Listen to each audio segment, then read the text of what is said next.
हिंदुस्तान के भावी जिलाधिकारियों को सुप्रभात। हेलो फ्रेंड्स, मैं आपका दोस्त गणेश चंद्र पाल स्वागत करता हूं आपका आपके अपने learning platform M for mathematics के यूपीएससी सीसेट सेक्शन में। तो आइए स्टार्ट करते हैं आज की क्लास। और आज की क्लास में हम लोग नेक्स्ट टॉपिक देखेंगे परसेंटेज से रिलेटेड। पिछले वीडियो में हमने लोगों ने बेसिक्स देखे थे और पिछले वीडियो में मैंने एक फार्मूला आपसे डिस्कस भी किया था। अब उसी फार्मूले से बेस्ड यहाँ पर हम क्या करेंगे, एग्जांपल्स देखेंगे, ठीक है, और कुछ अन्य फार्मूले भी यहाँ पर पढ़ लेंगे जिसके एग्जांपल नेक्स्ट वीडियो में देखेंगे। तो एक पिछले वीडियो में हमने जो फार्मूला पढ़ा था, जो टॉपिक पढ़ी थी, वो पढ़ा था कि if a certain value m increase by p%, then increased value m कितना बोला था, m plus m into P upon 100, या इसी को बोला था 100 प्लस p% इंटू m। मतलब कोई भी अगर वैल्यू p% बढ़ रही है तो मतलब p% बढ़ने का मतलब 100% से ऊपर जाएगा, तो 100 प्लस जितना बढ़ रहा है p, तो p ऐड करके परसेंट इंटू वो वैल्यू, यही बात हुई थी। ऐसे ही डिक्रीज के लिए बात हुई थी कि अगर कोई वैल्यू p% डिक्रीज कर रहा है तो उसकी वैल्यू क्या हो जाएगी, उसकी वैल्यू हो जाएगी m minus m into p%, ठीक है, p% मतलब p अपॉन 100। या इस तरीके से भी लिखा जा सकता है 100 minus p% into m। m क्या है, वो वैल्यू है, वो नंबर है जो डिक्रीज कर रही है, ठीक है। नेक्स्ट फार्मूले की अगर बात करें तो इस फार्मूले में हमसे कहा जा रहा है if the price of a commodity increased by r%, then the reduction in consumption so that not to be increase the expenditure. Clear है? कहने का मतलब है कि अगर मान लेते हैं किसी भी सामान का प्राइस क्या होता है, r% से बढ़ जाता है, मतलब उसका पैसा जो है r% बढ़ जाता है, ठीक है, तो उसके जो यूज करने का रेट है, हाँ, उसे खत्म करने का, कोई भी सामान है, मान लो चीनी है, चीनी को तो जिस दर से वो खत्म हो रहा है डेली, उसके एक्सपेंडिचर में कितना कमी किया जाए, क्योंकि अब रेट तो बढ़ चुका है, तो भाई अब कम कम सामान यूज करेंगे ना, ताकि अब जो अगर मान लीजिए एक मंथ में 1 किलो चीनी हम खत्म कर रहे थे, ठीक है, अब 40 रुपए किलो चीनी थी, अब चीनी क्या हो गई, 50 रुपए किलो हो गई, ठीक है। तो अब हमें क्या करना है, तो 50 रुपए किलो हो गई, इसका मतलब हमें अब ज्यादा दिन चलाना है ना, क्योंकि 1 महीने में 40 रुपए चीनी खाते थे, अब 50 रुपए की हो गई, तो अब हम ये चाहते हैं कि 50 रुपए में जितने दिन खाते थे चीनी, मान लो 1 महीने 30 दिन था तो हम 35 दिन चीनी खाते थे, ठीक है, मान लेते हैं कि भैया 50 रुपए में 35 दिन खाते थे, ठीक है। अब क्या हो गया, अब 1 महीने में ही 50 रुपए का खर्चा आ रहा है, तो हम क्या करेंगे, चीनी कम कम खाएंगे, ताकि 35 दिन का हमारा जो चीनी चल रहा था वो चीनी 50 रुपए में ही 35 दिन चल जाए। तो वही कह रहा है कि आप चीनी खाने की दर को कितने % रिड्यूस करेंगे, ठीक है, आप कितना % क्या बोलते हैं, चीनी खाने की दर को, चीनी खत्म होने की दर को रिड्यूस करेंगे, तो उसको कैसे निकाला जाएगा, उसके लिए फार्मूला है r upon r plus 100 into 100%। मतलब अगर आपका जो रेट था, इंक्रीज रेट कितना थी r, ठीक है, r डिवाइड बाय कितना करेंगे, r प्लस 100, क्योंकि यहाँ पर क्या है, प्लस हो रहा है इसलिए क्योंकि यहाँ पर बढ़ रहा था ना, यहाँ पर रेट क्या हो रहा है, बढ़ रहा है, ठीक है, तो 100 इंटू 100%। अब यहाँ पे बात आई, इस फार्मूले को बिल्कुल ध्यान से समझिएगा, इस फार्मूले का मतलब क्या है। तो इस फार्मूले का मतलब यही से याद कैसे रखेंगे, तो आप ही सोचिए कि हमें क्या करना है कि किसी भी कमोडिटी के खर्च करने की दर को हमें क्या करना है, घटाना है, खर्च को क्या करना है, घटाना है। और जब घटाना है तो हम क्या करेंगे, जितनी बढ़ी हुई रेट है उससे क्या करेंगे, डिवाइड कर देंगे। याद रखिएगा, कम कब आएगा, जब r प्लस 100 से डिवाइड करेंगे, ठीक है। अब पहले इसे भी देख लेते हैं तो और अच्छे से क्लियर होगा। अब कहा जा रहा है if price of commodity decrease by r%। अब क्या हो रहा है, किसी सामान का जो प्राइस है वो घट रहा है, then the increase in consumption so as not to be decrease the expenditure each. अब हमसे कहा जा रहा है कि अगर मान लेते हैं कि किसी भी सामान का रेट जो है r% से घट गया, पहले मान लीजिए 40 रुपए चीनी थी, अब कितनी हो गई, 35 रुपए की हो गई, then the increase in consumption, मतलब कि अब उसे खर्च करने के लिए, ठीक है, हमें क्या करना है, उसे खर्च करने के लिए अब उसके रेट को कितना बढ़ा देना चाहिए, मतलब अब रेट बढ़ा, ताकि रेट अब उसे ज़्यादा से ज़्यादा खर्च करे, ताकि उसको मतलब उसके एक्सपेंडिचर में, मतलब कि वो पैसा बढ़े नहीं या घटे नहीं। अब यहाँ पर लॉजिक क्या है, इस चीज़ को समझते हैं। पहले मान लीजिए कि पहले 1 महीने में 40 रुपए चीनी खत्म होती थी 1 किलो, ठीक है, अब क्या हो रहा है, पैसा घट गया है। घटने का मतलब है कि 1 किलो चीनी 35 रुपए की आ रही है, समझ में आ रहा है, 1 किलो चीनी 35 रुपए का आ रही थी। पहले था 35 रुपए की चीनी 27 दिन चलता था, अब क्या है, 35 रुपए की चीनी 30 दिन चल रहा है। तो अब हम क्या करते हैं, 3 दिन ज्यादा चल रहा है ना, उसी को अब हमें क्या करना है, चीनी पहले मान लो डेली 50 ग्राम यूज करते थे, 55 या 60 ग्राम यूज, ज्यादा यूज करें, ताकि वो 35 रुपए में भी 1 महीना चले और खर्च में कोई फर्क ना पड़े। समझ में आ रहा है? तो जब यूज करेंगे ना, तो अपने आप 35 रुपए, मतलब कि जब जो 40 रुपए चीनी 1 महीने चलती थी, अब पर भी जब इंक्रीज कर देंगे 40 रुपए चीनी 1 महीने ही चलेगी। चीनी की मांग भले बढ़ जाए, लेकिन पैसे की खर्च नहीं घटेगा, बढ़ेगा, खर्च इक्वल रहेगा। अब समझ में आ रहा है? तो अब यहाँ पे क्या है कि आप चाहते हैं कि एक्सपेंडिचर, कंजम्पशन इसका क्या हो जाए, कंजम्पशन क्या हो जाए, बढ़ जाए। तो कंजम्पशन बढ़ेगा कब भैया, अब आप इसमें से तुलना करके हमें बताएंगे कि कब बढ़ेगा कब घटेगा, ठीक है। मैं लिख देता हूँ r माइनस 100। आप हमें सिर्फ इन दोनों की बातें बताएंगे कि r अपॉन r प्लस 100 और r अपॉन r माइनस 100, इसमें से बड़ी वैल्यू कौन देगा। तो आपको अच्छे से पता है, जिसका डिनोमिनेटर छोटा होता है उसकी वैल्यू क्या होती है, बड़ी होती है, ये तो पता है। इसका मतलब जिसका डिनोमिनेटर छोटा होता है, इसका डिनोमिनेटर छोटा है ना, r में से कुछ घट रहा है, सॉरी 100 माइनस r होगा, 100 माइनस r, यहाँ पे 100 माइनस r, ठीक है, मैं गलत लिखा हूँ, अब करेक्ट हो गया। तो यहाँ 100 माइनस r होगा, तो आप बताइए 100 में से कुछ कम वैल्यू से डिवाइड करेंगे तो बड़ी वैल्यू आएगी, इसका मतलब इसका कंजम्पशन का रेट क्या होगा, ज्यादा होगा, और इसमें r प्लस 100 से डिवाइड करेंगे तो इसका कंजम्पशन का रेट कम होगा। समझ में आ रहा है? तो जब आपसे पूछा जाए ना कि कंजम्पशन बढ़ाना है कि घटाना है, तो आपको दिमाग में इस फार्मूले को रखना कैसे, ये चीज मैं सिखाना चाह रहा हूँ कि अक्सर लोग भूल जाते हैं कि r अपॉन r प्लस 100 होगा कि r अपॉन 100 माइनस r होगा। समझ में आ रहा है? तो जब आपको कहा जाए कि कंजम्पशन रिड्यूस करना है, तो रिड्यूस कब होगा, जब डिनोमिनेटर में बड़ी वैल्यू होगी, तभी कम वैल्यू वैल्यू आएगी 8 से डिवाइड करने पे। आई थिंक आपको समझ में आ रहा होगा मैं क्या सिखाना चाह रहा हूँ। और अगर कहा जाए कंजम्पशन बढ़ाना है, हाँ कंजम्पशन बढ़ाना है तो बढ़ेगा कब भैया, जब डिनोमिनेटर में छोटी वैल्यू होगी तभी तो ज्यादा वैल्यू आएगी। तो इस तरीके से आप इसे याद रखिएगा, ठीक है। तो आइए एग्जांपल देखते हैं कुछ, ठीक है, इससे सेकंड और थर्ड से रिलेटेड, तो आगे बढ़ते हैं, ठीक है। तो कुछ अच्छे एग्जांपल देखते हैं। इस एग्जांपल हमसे कहा जा रहा है सरोज इन्वेस्ट ₹72,318 रुपीज, ठीक है, विच 17% of the annual income in mutual fund. What is the her monthly income, उसका मंथली इनकम कितना होगा ये हमें बताना है। मतलब हमें एक बात दिया गया है, हमसे कहा जा रहा है कि सरोज जो है 72,000 रुपए 72,318 रुपए क्या करती है, म्यूचुअल फंड में जमा करती है, ठीक है। और ये जो 72,318 रुपए है ना, उसके एनुअल मतलब वार्षिक सालाना वार्षिक सैलरी का 17% है, वार्षिक सैलरी का 17% है। तो आपको उसके पर मंथ की सैलरी बतानी है, ठीक है। तो ऑप्शन दिया गया हमें ए में 35,000, ऑप्शन नंबर बी में दिया गया 42,540 रुपए, ऑप्शन नंबर सी दिया 42,504 सॉरी 4,25,400 रुपए, ऑप्शन नंबर डी में दिया गया 35,450 रुपए। क्लियर है। तो आइए सॉल्व करते हैं, सॉल्व करके इसका पता लगाते हैं। तो भैया हम मान लेते हैं कि उसका जो एनुअल सैलरी है, ठीक है, एनुअल इनकम है वो कितना है एक्स। तो एक्स का 17% ही तो हमें दिया गया था ना 72,318, तो 17% ऑफ एक्स इक्वल टू 72,318 हमने लिख लिया, ये हमें दिया गया था। तो 17% क्या लिखेंगे, 17/100 इंटू एक्स इक्वल टू 72,318। अब यहाँ से हमने सॉल्व कर लिया, एक्स की वैल्यू निकाल ली। तो एक्स की वैल्यू निकाला तो डिवाइड किया 17 से 72,318, 17 से जब डिवाइड किया तो कितना आया 4,254, ठीक है। और 100 से मल्टीप्लाई कर दिया कितना हो जाएगा 4,25,400 रुपीज, ठीक है। इसका क्या है, ये एनुअल इनकम है, ठीक है। अब कुछ लोग यहाँ गलती करेंगे कि एनुअल इनकम आते ही यहाँ ऑप्शन में पाते ही क्या करेंगे, टिक कर देंगे। ये गलत हो जाएगा। क्वेश्चन हमसे क्या पूछा है, एनुअल इनकम नहीं मंथली इनकम पूछा है। तो आगे बढ़ो, अब ये साल भर का आया है तो एक साल में 12 महीने होते हैं, है कि नहीं। इनकम आपको कौन सा चाहिए, मंथली। तो जो इनकम आया हुआ है उसमें क्या करो 12 से डिवाइड कर दो। 12 से डिवाइड करने के बाद हमारा आंसर कितना आएगा 35,450 रुपीज। मतलब ये क्या आ रहा है, ये आ रहा है आपका एक महीने का उसकी सैलरी, एक महीने की सैलरी 35,450 के हिसाब से दिया, 35,450 ऑप्शन नंबर डी में दिया गया है। तो इस तरीके से हमारा ऑप्शन नंबर डी करेक्ट हो जाएगा, ये हमारा ऑप्शन नंबर डी करेक्ट हो जाएगा। आई होप आपको समझ में आया होगा। लॉजिक यहाँ समझिए, ये छोटे से पार्ट का परसेंट दिया था, मतलब वो कह रहा था कोई एक नंबर है, कोई एक सैलरी है, उसका 17% ये है। तो हमने मान लिया वो सैलरी कितना है एक्स। तो आपसे जो पूछा जाए, मैं बार बार कहता हूँ, उसी को लिख कर लीजिए, आपका आराम से काम बन जाएगा।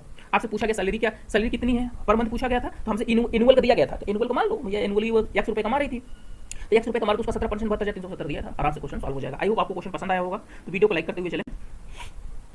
तो एग्जांपल नंबर 2 देखते हैं। इसमें कहा जा रहा है the price of TV set in inclusive of tax sale tax of 9% is 13,407। Find its market price, find its market price. Question में कहा गया है कि अगर भैया कोई टीवी है, टीवी को खरीदा जाता है 13,407 रुपए में, तो उसमें उसका 9% टैक्स भी जुड़ा हुआ है, ठीक है, उसमें टैक्स जुड़ा हुआ है। तो टैक्स अगर जुड़ा हुआ है तो भैया मार्केट प्राइस क्या था, मार्केट प्राइस कुछ और होता है, टैक्स जोड़ के जब आप सेलिंग प्राइस कुछ और हो जाता है, ये तो आपको पता होगा बेसिक से बिल्कुल। तो अब उसके हिसाब से ऑप्शन दिया गया ए में 12,200, 12,300, 12,400, 12,400 और ऑप्शन नंबर डी में दिया गया है नन ऑफ दिस, मतलब इसमें से कोई नहीं। हमने कहा ये सॉल्व करते हैं। हमने मान लिया भैया उसका टीवी का जो मार्केट प्राइस वो कितना है एक्स है, एक्स रुपए हमने मान लिया। तो जब एक्स रुपए मान लिया तो हमेशा जो टैक्स लगता है ना, वो टैक्स जो है मार्केट प्राइस पर ही लगता है, ठीक है। तो मार्केट प्राइस पर लगता है तो मार्केट क्या होता है, ये एक्स प्लस, अब इस एक्स में फिर से 9% ऐड हो जाएगा इंटू 9%, समझ में आ रहा है, 9/100 इक्वल टू कितना हो जाएगा सेलिंग प्राइस। तो सेलिंग प्राइस 13,400 दिया गया है, ये देखिए क्लियर है। तो अब यहाँ से सॉल्व कर लीजिए, तो x plus 9x/100 equal to ये इसे जोड़ेंगे कितना 109x/100, यहाँ से डिवाइड कर दीजिए। डिवाइड करने के बाद x की वैल्यू कितनी आ गई 12,300 रुपए। तो 12,300 रुपए क्या है, ये उस टीवी का मार्केट प्राइस है,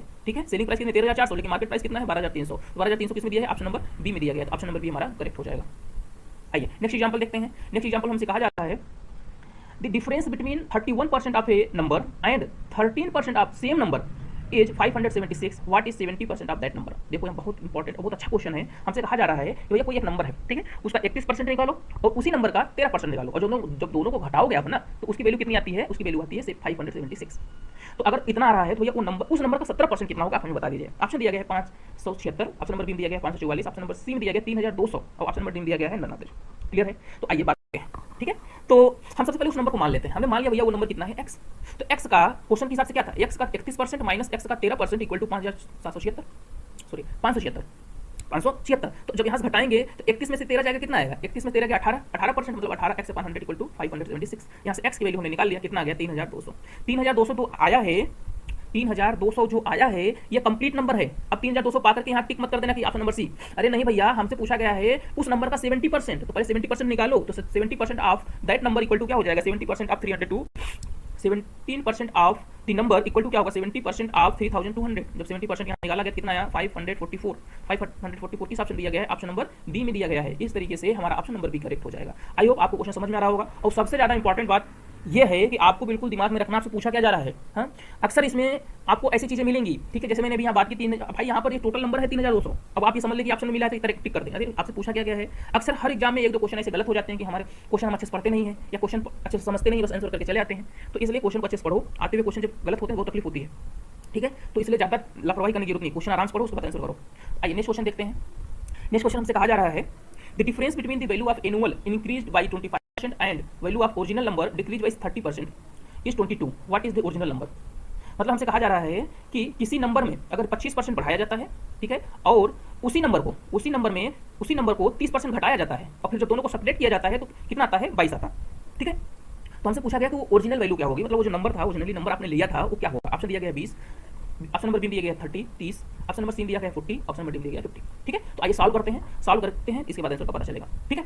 तो हमने मतलब मान लिया कि वो जो इस नंबर के विषय में बात हो रही है वो कितना है, x। सबसे पहले सिलेक्ट कर लेते हैं। अब क्वेश्चन के हिसाब से अकॉर्डिंग टू क्वेश्चन हमसे क्या कहा गया था, हमसे कहा गया था कि आप 25% बढ़ा दीजिए, ठीक है, इंक्रीज करिए 25% उसी नंबर को। तो भैया 25% को इंक्रीज करने का फार्मूला हमने बताया था ना, देखिए 100 + 25। सबसे पहले यही डिस्कस किया गया था आज। हाँ, सबसे पहले यही डिस्कस किया था कि नंबर को कैसे, ये देखिए तो क्या हो जाता है 100 प्लस जितना परसेंट बढ़ रहा होगा, यही फार्मूला पढ़ाया था ना, उसी फार्मूले को देखिए, एग्जांपल है ये, ठीक है। तो अब यहाँ देखिए, तो हमने कहा कितना हो जाएगा 100 + 25% ऑफ x, इसको ध्यान में रखिएगा क्योंकि x का ही 25% बढ़ रहा है, माइनस अब कर रहा है 30% डिक्रीज, तो 100 - 30 कर दीजिए, परसेंट ऑफ x = 22। ये हमसे क्वेश्चन में बोला गया था, हमने अपने मन से कुछ नहीं किया, जो क्वेश्चन हमसे बोला था हमने वही किया है। और आपको भी ऐसे ही करना है, अपना दिमाग ज्यादा लगाने की जरूरत नहीं है ऐसे क्वेश्चन में, सिर्फ और सिर्फ जो क्वेश्चन बोले वो करते जाइए, बस आपका आंसर आपके हाथ में होगा। अब यहाँ देखिए 100 + 25 कितना हो जाएगा, 125x/100 - 70x/100 = 25। 125 में से 70 जाएगा, कितना बचेगा, 55x/100 = 22। यहाँ से सॉल्व कर लीजिए तो x की वैल्यू कितनी आ गई, 40। इसका मतलब वो नंबर कौन सा है भैया, 40 है। वो नंबर जो ओरिजिनल नंबर है वो कितना है, 40 है, जिसके 25% बढ़ाने पर 30% घटाने, 30% रिड्यूस करने पर घटाने पर उनका जो डिफरेंस है वो 22 आता है, ठीक है। तो यहाँ से हमारा ऑप्शन नंबर कौन सा सही हो जाएगा, ऑप्शन नंबर सी हमारा सही हो जाएगा। क्लियर है, तो ऑप्शन नंबर सी हमारा करेक्ट हो जाएगा। आई होप क्वेश्चन पसंद आ रहे होंगे आपको और समझ में भी आ रहे होंगे, तो वीडियो को लाइक कर दीजिए और चैनल को सब्सक्राइब करते चलें, ठीक है। आइए नेक्स्ट एग्जांपल देखते हैं। तो आज की वीडियो का लास्ट एग्जांपल है ये, अब इसको देखते हैं। तो इस क्वेश्चन हमसे कहा जा रहा है the monthly income of a person was 13,500 rupees and his monthly expenditure was 9,000 rupees, ठीक है। Next year his income increase by 14% and his expenditure increase by 7%। Find the percentage increase in his saving. Option दिया गया है 20%, option number B दिया गया 24%, option number C दिया गया 28% और ऑप्शन नंबर डी दिया गया है नन ऑफ दीज। क्लियर है ये बात। तो क्वेश्चन से बेसिकली कहा क्या जा रहा है, कोई एक बंदा है, ठीक है, वो क्या करता है ना, मंथली 13,500 रुपये कमाता है और उसका खर्च जो है 9,000 रुपये है पर मंथ, ठीक है। अब क्या हुआ, अगले साल भाई इंक्रीमेंट हुआ, उसके सैलरी में 14% इंक्रीमेंट हो गया, तो यह सैलरी बढ़ी तो खर्च भी बढ़ गया। कहते हैं ना जितना ज़्यादा लोग कमाते हैं उतना ज़्यादा खर्चा करते हैं, यहाँ सैलरी बढ़ी खर्च भी बढ़ गया, और जब खर्च बढ़ा तो यहाँ देखिए तो सैलरी बढ़ी खर्च भी बढ़ा। तो अब ये पूछा हमसे जा रहा है कि पहले जो खर्च करता था, इंक्रीमेंट के बाद जो खर्च करता है, तो जितना उसमें इंक्रीमेंट हुआ है, सेविंग में इंक्रीमेंट हुआ है, उसका परसेंट हमें बताना है कि कितना परसेंट सेविंग में इंक्रीमेंट हो गया। भैया सैलरी में इंक्रीमेंट 14% और खर्च करने में इंक्रीमेंट कितना हुआ 7%, लेकिन टोटल पिछले साल के मुकाबले इस साल के इंक्रीमेंट सेविंग में, सॉरी हमसे यहाँ खर्च में इंक्रीमेंट नहीं पूछा है, सेविंग में इंक्रीमेंट, सॉरी सेविंग में इंक्रीमेंट कितना बढ़ा। तो पहले कितना बचाता था, 9,000 खर्च 4,500 खर्च करता था, बचाता था, अब कितना बचा रहा है, अब कितना परसेंट अब ज्यादा बचा रहा है पहले के मुकाबले, ये हमें निकालना। आई होप क्वेश्चन समझ में आ गया होगा। आइए क्वेश्चन सॉल्व करते हैं और चीज समझ में आएगा क्या बातें चल रही हैं। तो निकाला क्या, इनिशियल सेविंग इनकी निकाल ली। क्या निकाला, इनिशियल सेविंग। पहले इनिशियल सेविंग क्या था इनका, 13,000 में से हो गया 4,500 रुपये ये पहले बचाते थे, ठीक है। एक साल के बाद 40% इंक्रीमेंट हुआ उनके सैलरी में, तो 100 + 14% ऑफ 13,500। तो यहाँ से जब सॉल्व किया गया तो इनका जो 15,390 रुपये आया, मतलब 14% जब इंक्रीमेंट हुआ तो इनकी सैलरी कितनी हो गई थी, 15,390 रुपये इनकी सैलरी हो गई। अब इसके बाद एक्सपेंडिचर आफ्टर 7% इंक्रीमेंट, मतलब जो खर्च था वो भी तो बढ़ गया 7%, तो उसको निकाला गया। तो 7% बढ़ने के बाद कितना आया, 9,630। पहले कितना 9,000, अब 9,630। तो इसका मतलब अब उनके भाई खर्च में कितना बढ़ा, तो सेविंग आफ्टर सैलरी, सेविंग निकालिए। पहले सेविंग भैया इनिशियल सेविंग कितनी 4,500, अब सेविंग आफ्टर सैलरी इंक्रीमेंट होने के बाद, सैलरी बढ़ने के बाद सेविंग कितनी हो गई 5,760 रुपये। पहले कितना था 4,500, अब कितना हो गया 5,760 रुपये। तो अब ये चेक करिए कितना सेविंग बढ़ गया, सेविंग कितना ज्यादा कर रहा है। तो भैया इंक्रीमेंट परसेंट की बात की है तो पहले परसेंट पहले निकालने से पहले सेविंग निकालूंगा, इंक्रीमेंट सेविंग, हाँ कितना इंक्रीज किया, इंक्रीज सेविंग। तो 5,760 में से 4,500 घटाएंगे कितना आएगा, 1,260 रुपये। तो मतलब 1,260 रुपये अब वो ज्यादा बचा रहे हैं, जब सैलरी जब इंक्रीज हुआ तो 1,260 रुपये ज्यादा बचा रहे हैं, ठीक है। तो अब कहा गया भाई परसेंट कितना है, तो परसेंट हम अच्छा यहाँ पे परसेंट आया, सबसे बड़ा लॉजिक अब यही फंसता है भैया परसेंट निकालेंगे किसके रिस्पेक्ट में, तो भैया किसके रिस्पेक्ट में बढ़ा है। हम देखिए जब भी कोई परसेंट निकाला जाता है तो हम जिसके रिस्पेक्ट में देखते हैं वही हमारा डिनोमिनेटर होता है। अक्सर स्टूडेंट के पास यही प्रॉब्लम होता है कि हम अपन डिनोमिनेटर में लिखे क्या, तो डिनोमिनेटर में वही नंबर लिखेंगे जिसके रिस्पेक्ट में निकालेंगे। तो हम अगर मान लो हम इंक्रीमेंट निकाल रहे हैं कि भैया 1,260 रुपये अब वो ज्यादा बचा रहा है, तो 1,260 किसके रिस्पेक्ट में देख रहे हैं बताइए ना। आप यही देख रहे हैं ना कि पहले 4,500 का बचाता था, तो भैया 4,500 के रिस्पेक्ट में आप ये देख रहे हैं कि इतना बचा रहा है। अब समझ में आया, परसेंट निकालना है तो 100 से मल्टीप्लाई कर दीजिए, 100 से डिवाइड कर दीजिए, तो 100 से मल्टीप्लाई और 1/100 करेंगे तो उसी को लिखते हैं परसेंट। अब समझ में आया, ये देखिए कोई दिक्कत। अब सॉल्व कर लीजिए, ये 2 जीरो कैंसिल हो जाएगा, यहाँ से कैंसिल आउट कराओगे तो कितना आएगा 28 आएगा। कितना आएगा 28%। मतलब कि पहले से अब वो 28% ज़्यादा सेविंग कर रहा है। सैलरी बढ़ी 14%, ठीक है, लेकिन सेविंग कितनी बढ़ गई 28% बढ़ गई। आई होप आपको समझ में आ रहा होगा। अगर ये डिनोमिनेटर में क्या होगा इसमें आपको कंफ्यूजन हो तो इस चीज़ को समझ लीजिए। जैसे हम नंबर का परसेंट निकालते हैं, मान लीजिए 500 नंबर का इंटरमीडिएट का पेपर होता है, तो कोई बंदा कितना पाया 420 नंबर पाया, कितना पाया 420। तो 420 हम किसके रिस्पेक्ट में देखते हैं बताइए, 420 हम किसके रिस्पेक्ट में देखते हैं 500 के रिस्पेक्ट में देखते हैं ना, तो 500 नीचे रहेगा डिनोमिनेटर में। तो जिसके रिस्पेक्ट में हम देखते हैं, अगर आपको कंफ्यूजन हुआ करें ना तो इसे मार्क्स का परसेंट जैसे निकालते हैं उसी पे चले जाया करिए, आराम से क्वेश्चन आ जाएगा। ठीक है, देखिए 100 से 2 जीरो कैंसिल, 5 से इसे कैंसिल करें, 5 40 5 20 मतलब 84%। अब आप ये सोच रहे हैं परसेंट क्यों लिख रहे हैं, अरे भैया हमने यहाँ 100 से मल्टीप्लाई किया है तो डिवाइड भी तो किया है, तो जो डिवाइड किया है वही हमारा परसेंट होता है। ठीक है, तो इस तरीके से होता है। तो आई होप आपको ये सेशन बहुत पसंद आया होगा। वीडियो को लाइक कर दीजिए और शेयर भी करिए अपने दोस्तों के साथ और चैनल को सब्सक्राइब कर लीजिए। तो आज की क्लास में बस इतना ही। जय हिंद।